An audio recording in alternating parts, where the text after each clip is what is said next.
We shall begin today with chanting, and everyone is invited to participate in the practice of listening.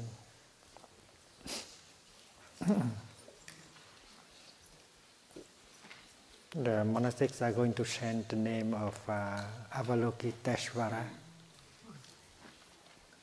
the name of a person who knows how to listen to the suffering within himself and the suffering in the world. And this is a very deep practice. If you know how to go back to yourself and listen to the suffering inside, you can get enlightenment. Understanding and compassion will arise from that kind of practice. You understand your suffering. You understand the suffering of your father, your mother, your ancestors. You understand the suffering of your people, your country. You understand the suffering of the earth, of our society.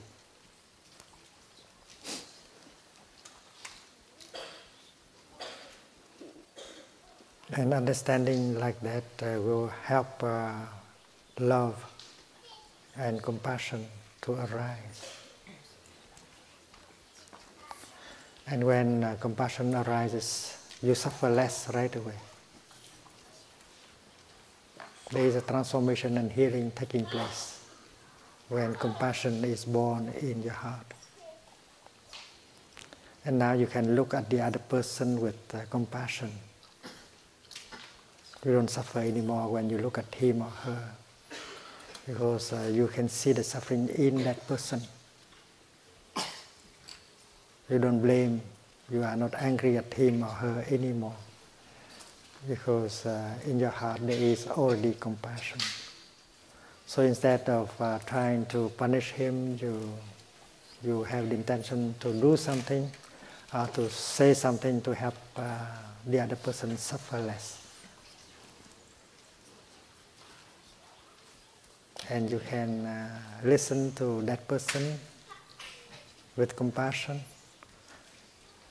You can say things that can help him suffer less, that can make her suffer less.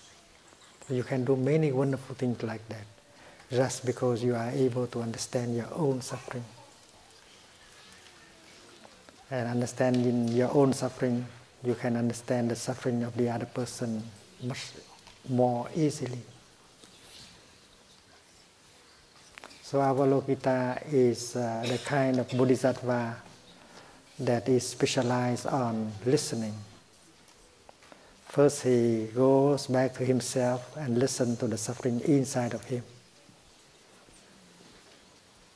And when listening to the suffering inside, he can understand the suffering of his parents, his ancestors, and at the same time he can understand the suffering of other people in society. And this is a very important practice because many of us do not want to listen to our own suffering. That is why we do not have a chance.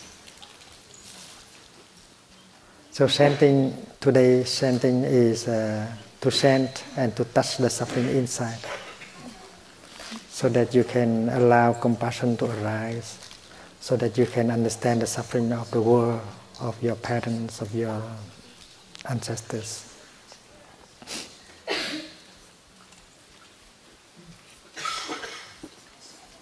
When the monastics chant the name Avalokiteshvara for the first time, they go back to themselves and try to touch the suffering inside of them.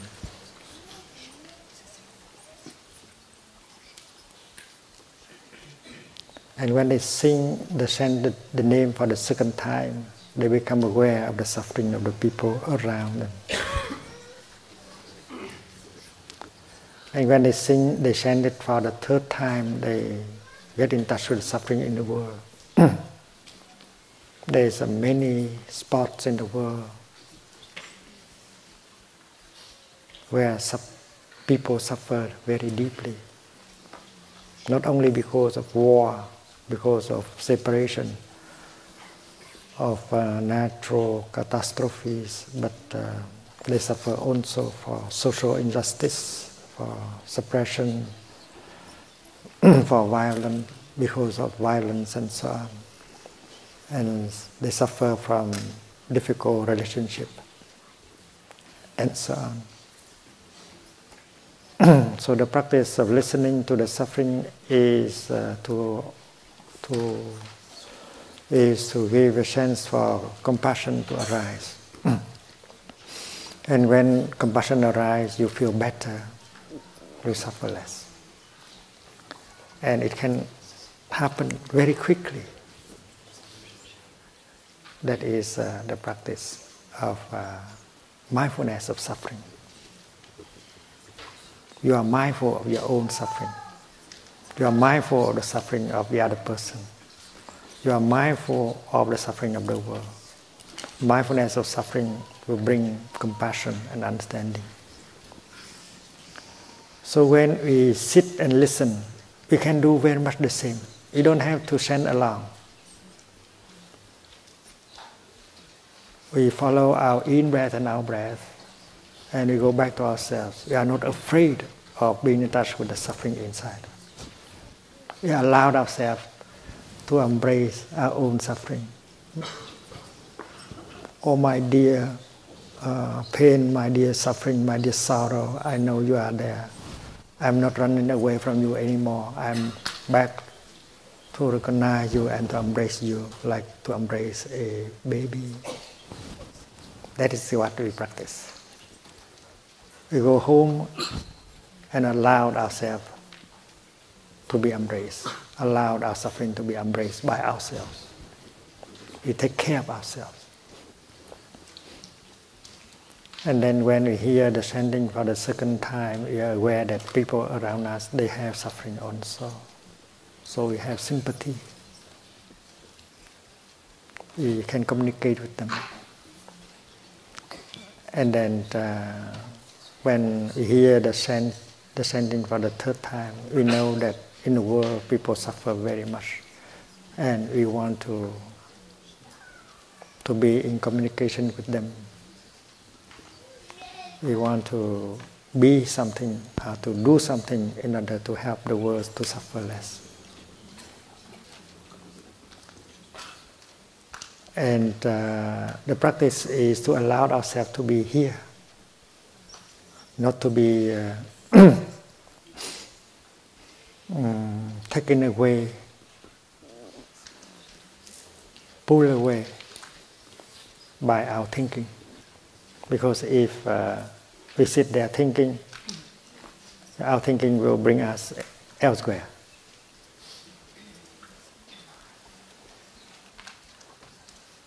And that is why it's very important to stop the thinking.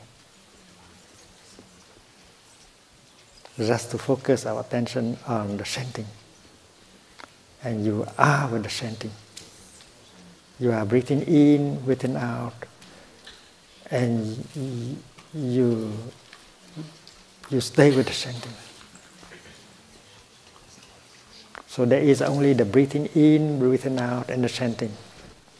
And our mind can stop thinking.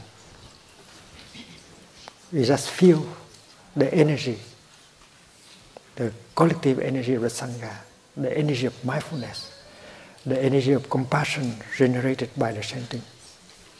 And we allow our body to be relaxed, to be open, so that the collective energy of the Sangha can penetrate into our body. This is very important. Not to think, just to feel. Open our body and allow the energy of mindfulness and compassion to penetrate into our body. And we can do that. And if we can do that, then a few minutes later, there could be a change.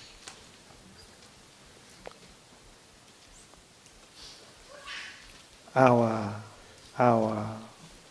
tension, the tension in our body, the pain in our body, will go away. Because we allowed our body and our mind to be embraced by the collective energy of mindfulness, of compassion generated by the chanting. Chanting is not exactly to pray, no. Chanting is to touch the suffering, to allow compassion and understanding to arise. And when we do that together, the collective energy of compassion and mindfulness will be great. And if we sit there, allow ourselves to be embraced by that energy, we will suffer less in a few minutes. There is tension and pain in our body. And if we allow our body to be embraced by the energy of mindfulness and compassion, we can release the tension and reduce the pain very easily in just a few minutes, and we will feel much better after a few minutes of listening, feeling, and not thinking. And if we have some pain and sorrow or anger or fear in our heart, try to open our heart so that the energy of the Sangha can penetrate into our heart. Don't keep it for yourself. Open and allow the energy of Sangha to penetrate and to help embrace the pain, the sorrow, the fear, the anger in you. Dear Sangha, I am here. I have pain, suffering, fear, and despair in me. Please help embrace these blocks of pain in me. I entrust myself to the Sangha. So if you can open your heart and allow the energy of the Sangha to penetrate and embrace your pain and your sorrow, you will feel better after a few minutes of listening. This is the problem of energy. The energy of suffering, of fear, of anger is being embraced by the energy of mindfulness and compassion. And transformation can happen if you allowed your suffering, your fear, your anger to be embraced by the Sangha. Transformation and healing is possible during the time of the practice.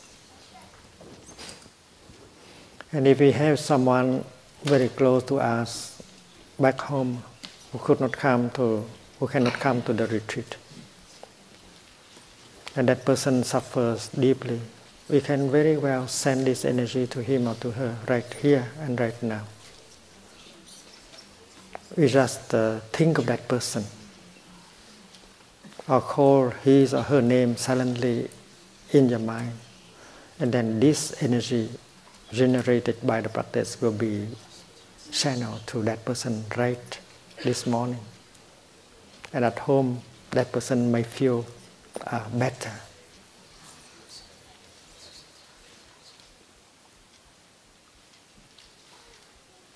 Avalokiteshvara is a person who knows how to listen to the suffering inside and outside. And he got transformation and healing because of that practice. So we are going to practice like him, the Bodhisattva of deep listening, the Bodhisattva of compassionate listening. And we feel that the Bodhisattva in us is not outside of us, it is in us. He is in us. Because we too, we have the capacity to listen to our own suffering and the suffering of the world. So let us sit relaxingly and practice listening to the chanting.